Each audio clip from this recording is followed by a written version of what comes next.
ہے تو نور جس پر عکس کرتا ہے اس کو بھی واضح کر دیتا ہے، اس کو بھی چمکا دیتا ہے۔ تو نور از خود روشن ہوتا ہے اور جتنی چیزیں اس سے منسلک ہوتی ہیں، اس سے جڑی ہوئی ہوتی ہیں، وہ چیزیں بھی روشن ہو جاتی ہیں۔ تو جب تاجدار کائنات صلی اللہ تعالی علیہ وآلہ وسلم کو فرمایا کہ یہ نور ہے، اور اس کے بعد پھر رسول اللہ صلی اللہ علیہ وآلہ وسلم سے جب عرب کے بدو لوگ، جن کو امی کہا جاتا تھا، ان پڑھ کہا جاتا تھا، جب وہ حضور علیہ الصلاۃ والسلام سے جڑتے گئے، ملتے گئے،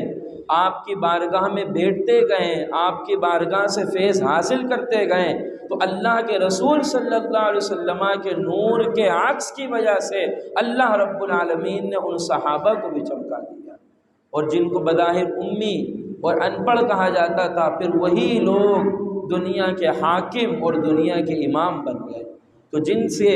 جن کو رسول اللہ صلی اللہ علیہ وسلم سے اس طرح کی نسبت ہو جائے تو رب ذوالجلال ان کی ذات کو اس طرح چمکا دیتا ہے۔ پھر بالخصوص جس ذات مطہرہ نے حضور علیہ الصلاۃ والسلام کی گود میں کھیلا ہو، اور وہ ذات مطہرہ کہ جس نے رسول اللہ صلی اللہ علیہ وسلم کے لعاب کو چوسا ہو، اور وہ ذات مطہرہ کہ جس کی زبان کو رسول کائنات صلی اللہ علیہ وسلم چوسا کرتے تھے، پھر اس نے جو نور سے نورانیت لی ہوگی، اس کا کمال اور اس کا معیار سب سے اعلیٰ اور سب سے افضل ہوگا۔ اور مراد وہ سید الشہداء امام عالی مقام امام حسین رضی اللہ تعالی عنہ ہے کہ حضرت یعلا بن مرہ رضی اللہ تعالی عنہ بیان فرماتے ہیں کہ رسول کائنات صلی اللہ علیہ وآلہ وسلم نے ارشاد فرمایا کہ حسین منی وانا من الحسین، فرمایا حسین مجھ سے ہے اور میں حسین سے ہوں، کہ رسول اللہ صلی اللہ علیہ وسلم نے اپنی قرابت اور اپنی نزدیکی کو واضح فرمایا کہ یہ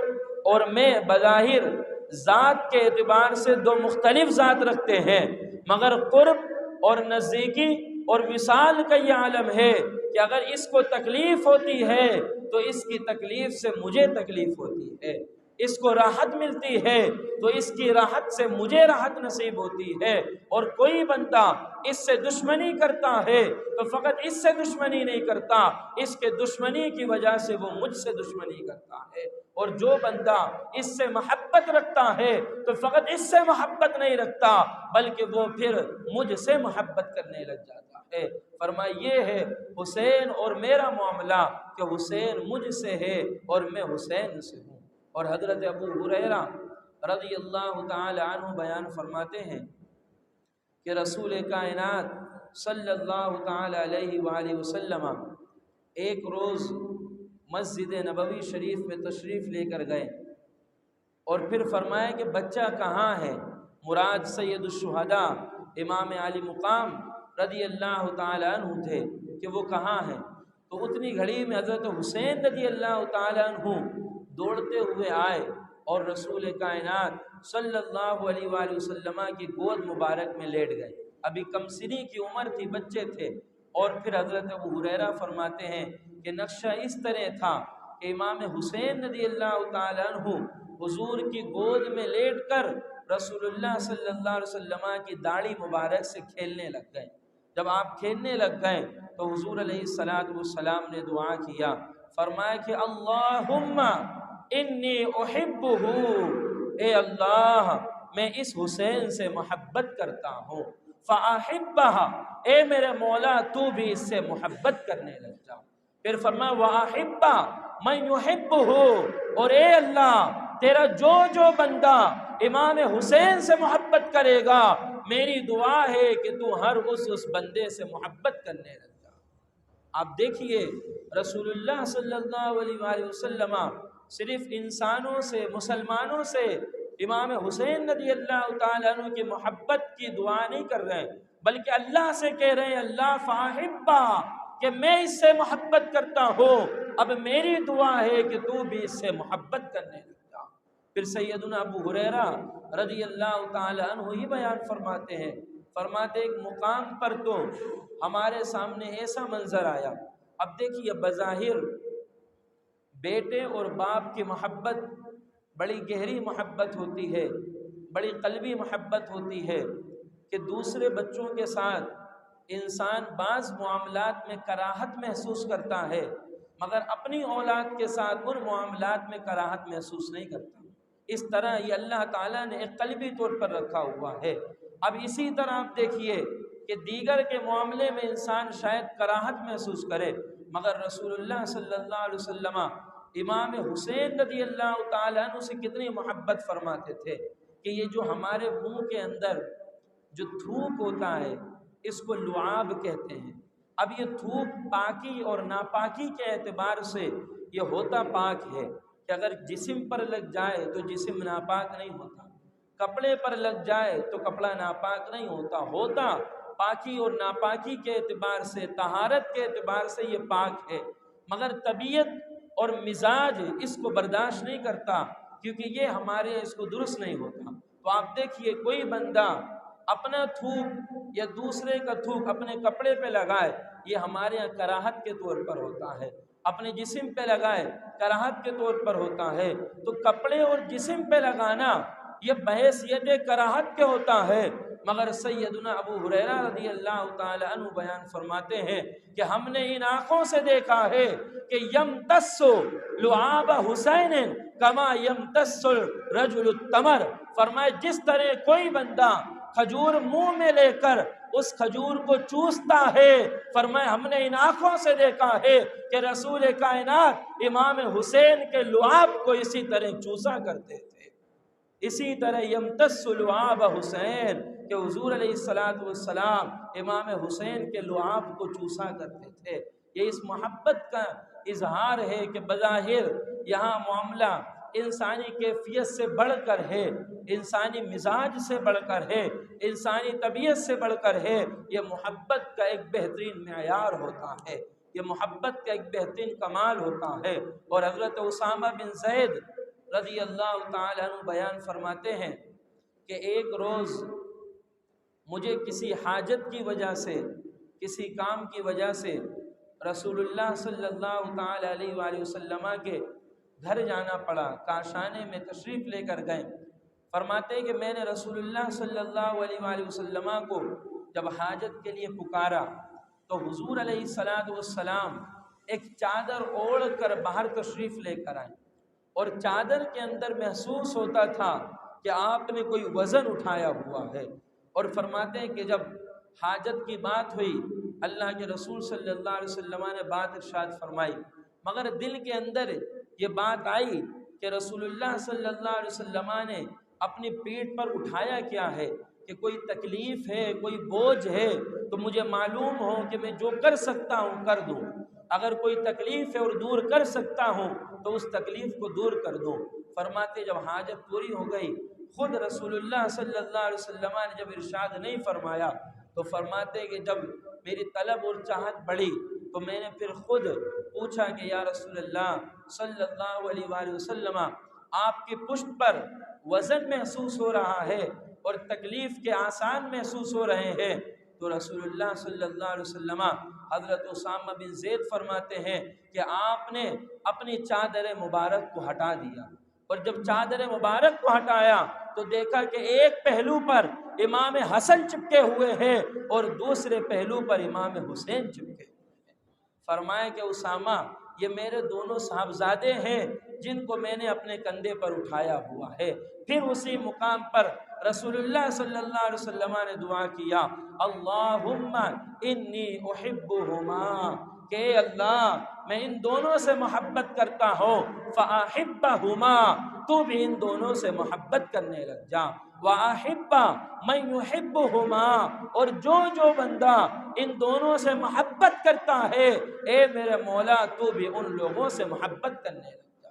تو یہ اس طرح رسول اللہ صلی اللہ علیہ وسلم نے بے شمار مقامات پر امام حسین رضی اللہ تعالی عنہ اور امام حسن رضی اللہ تعالی عنہ کو اپنی دعا میں اس طرح شریک کیا، اور لوگوں کو یہ درس اور یہ سبق اور یہ پیغام دیا کہ ان دونوں شہزادوں کو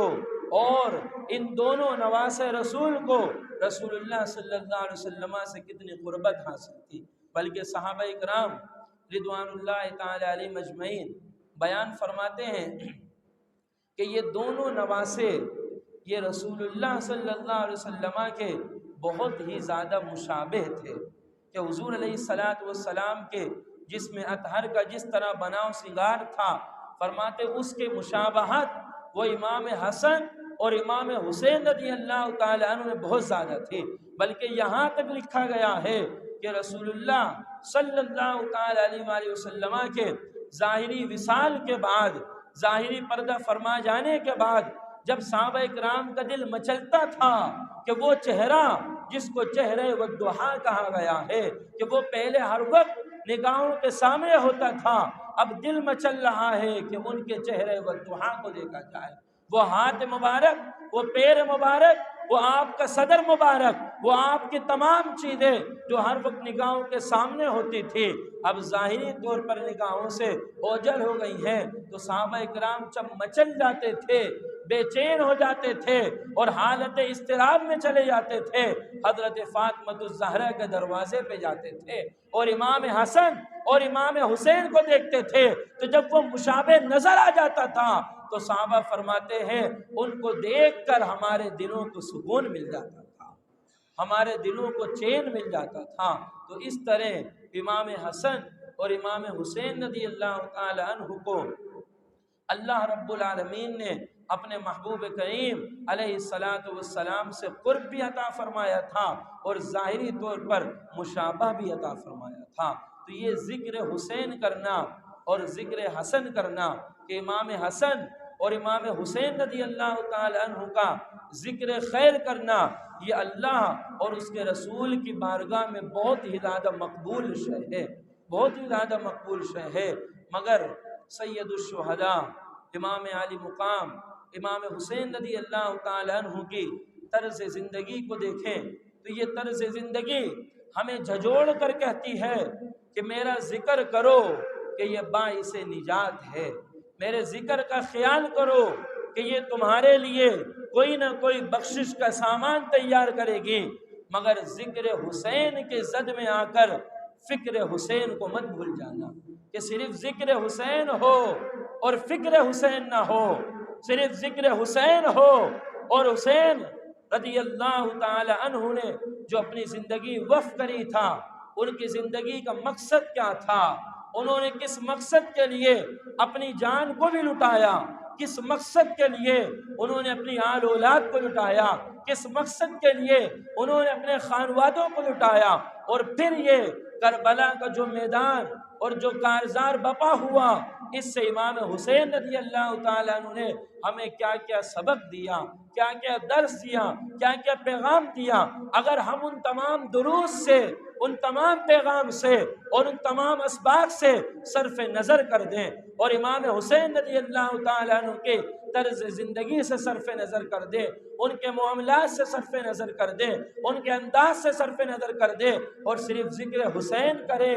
تو یہ ذکر حسین باعث نجات تو بنے گا مگر ہمارے لیے سوال بھی کھڑا کرے گا کہ ایسی محبت جس کا تعلق ہمارے نظریات سے ہٹ کر ہو، ایسی محبت جس کا تعلق ہمارے کردار سے ہٹ کر ہو، ایسی محبت جس کا تعلق احکامات سے ہٹ کر ہو، ایسی محبت ہم اور آپ بھی قبول نہیں کرتے کہ چہ جائے کہ اس کی نسبت ہم کسی اور جانب کریں۔ آپ دیکھیے، ہم میں سے ہر شخص اپنے لڑکے سے محبت کرتا ہے، اپنی اولاد سے محبت کرتا ہے، اور مثال کے طور پر آپ کی طبیعت انتہائی ناساز ہو جائے، آپ بیمار ہو جائیں اور آپ کا بیٹا کہے ابا حضور آپ کی بیماری میں مجھے سکون نہیں مل رہا، آپ بیمار ہیں تو میں بھی بے چین ہوں، میں بھی مضطرب ہوں، آپ بیماری کی وجہ سے رات بھر سو نہیں پا رہے، میں آپ کی تکلیف کو محسوس کرتے ہوئے رات بھر سو نہیں پا رہا۔ محبت کا دعویٰ ہے، یہ محبت کا اظہار ہے۔ آپ کہیں بیٹا مجھے سخت پیاس لگی ہے، ذرا اٹھ کر پانی لے کر آؤ اور پانی مجھے پلا دو، اور پھر آپ کا بیٹا پلٹ کر کہے ابا جان محبت تو میں آپ سے بہت کرتا ہوں، آپ کی بے چینی پہ بے چین ضرور ہوتا ہوں، مگر یہ جو بات آپ نے کہی ہے، جو حکم مجھے دیا ہے کہ ذرا اٹھ کر پانی پلا دو، یہ میں حکم آپ کا نہیں مان سکتا، بات میں آپ کی نہیں مان سکتا، مگر ہاں محبت بہت کرتا ہوں، محبت آپ کو انتہا درجے کی کرتا ہوں، مگر آپ کا کہنا نہیں مان سکتا، بات نہیں مان سکتا۔ تو آپ مجھے بتائیے، آپ اپنے بیٹے کی اس محبت کو مانیں گے؟ آپ کہیں گے بیٹا ایسی محبت کا مجھے کیا کرنا کہ تو دعوے محبت میں تو کمال درجے پر پہنچا ہوا ہے اور میری تکلیف کو اپنی تکلیف کہہ رہا ہے، مگر پلٹ کر ایک حکم دیا اور تو نے اس حکم کو اٹھا کر دیوار سے لگا دیا، تو صرف اس دعوے محبت کا مجھے کچھ نہیں کرنا۔ تو یہ دعوے محبت ہم اور آپ بھی قبول نہیں کرتے، یہ دعوے محبت ہم اور آپ بھی برداشت نہیں کرتے، تو چہ جائے کہ ہم اس دعوے محبت کی نسبت کسی بزرگ کی طرف کریں، کسی اعلیٰ شخصیت کی طرف کریں، تو سید الشہداء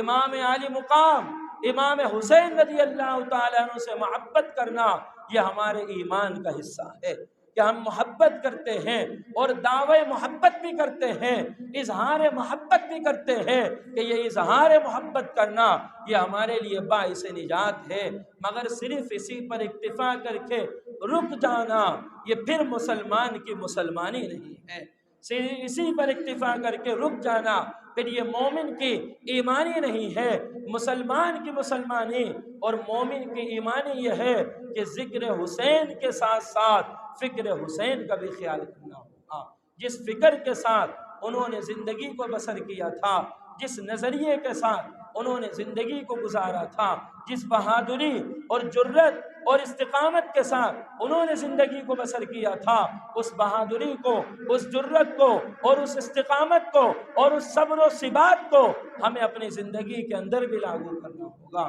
کربلا کا میدان ہمیں بہت سا پیغام دیتا ہے، ہمیں بہت سے اسباق دیتا ہے، ہمیں بہت سے دروس دیتا ہے، ان دروس کو اگر حصوں میں تقسیم کر دیا جائے تو کربلا کا ریگزار ہمیں نماز پڑھنے کا بھی حکم دیتا ہے کہ سخت لمحہ تھا،